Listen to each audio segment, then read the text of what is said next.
તો આ કામ યોગ્ય છે કે નહીં? સોરી પ્રવીણભાઈ, યોગ્ય છે કે નહીં? પ્રવીણભાઈ સોરી. નહીં એ સોરી બોરી 2024 ની ચૂંટણીમાં મારી વાત સાંભળો. 2024 ની ચૂંટણીમાં એ લોકોએ મનસુખભાઈ માંડવિયાએ ઘેરનો પ્રશ્ન હલ કરવાનું વચન આપ્યું હતું. 5 વર્ષ એને આપ્યા છે. વાત સાંભળી ને પછી ચર્ચા કરીએ.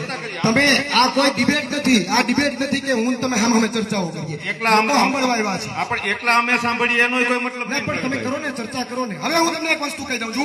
જુઓ આ વસ્તુ મારે 5 દિવસથી થાય છે. 5 દિવસથી થાય છે. રજૂઆતો કરવી લોકશાહીનો અધિકાર છે. 100%. રજૂઆત કરવી લોકશાહીનો અધિકાર છે, પણ રજૂઆત કઈ રીતે કરવી એ મહત્વની છે. મને ઘેરના ગામડાઓમાંથી ઘણા બધા લોકો રજૂઆત કરવા આવે છે. કઈ રીતે રજૂઆત થાય, કઈ રીતે થાય? અમે ગામમાં આવ્યા હોય તો એ પેલા અમારી સાથે ચર્ચા કરે. ચર્ચા ન કરી શકે, અમે સમયસર પહોંચીએ. ચર્ચા ન કરી શકે તો જયારે સભા પૂરી થાય ને ત્યારે અમને કહે કે પ્રવીણભાઈ આ પ્રશ્નો જે છે એના મુદ્દે વાત કરવી પડશે.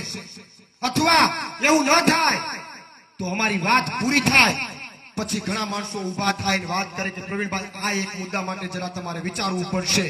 એ રજૂઆતને હું આવકારું છું, પણ અમે વાત કરતા હોઈએ, અમે લોકો સાથે ચર્ચા કરતા હોઈએ અને વચ્ચે ડિસ્ટર્બન્સ થાય, વચ્ચે ચર્ચાઓ થાય, એ વાતને હું એવું માનું છું કે રજૂઆત નથી. સાહેબ કરો રજૂઆત. સોરી પ્રવીણભાઈ, રજૂઆત કરો, મારી ના નથી, પણ રજૂઆત કરવાની પદ્ધતિ તો હોય ને. Yes sorry Pravinbhai. હું મટિયાણા ગામનો મહેમાન બન્યો છું. આ મટિયાણા ગામમાં આવું ડિસ્ટર્બન્સ થાય તો આ ગામનું અપમાન થાય કે હું થાય, મને હારો મેસેજ થાય ગામમાંથી મારો.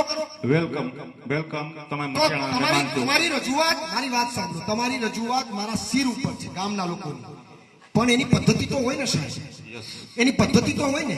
100%. પૂરું થાય પછી તમે રજૂ કરો. હું ક્યાં ના પાડું છું કે હું સાંભળી નહીં. ભાજપ વાળા કરે છે ઉપાડી જાય. સાંભળશો ને?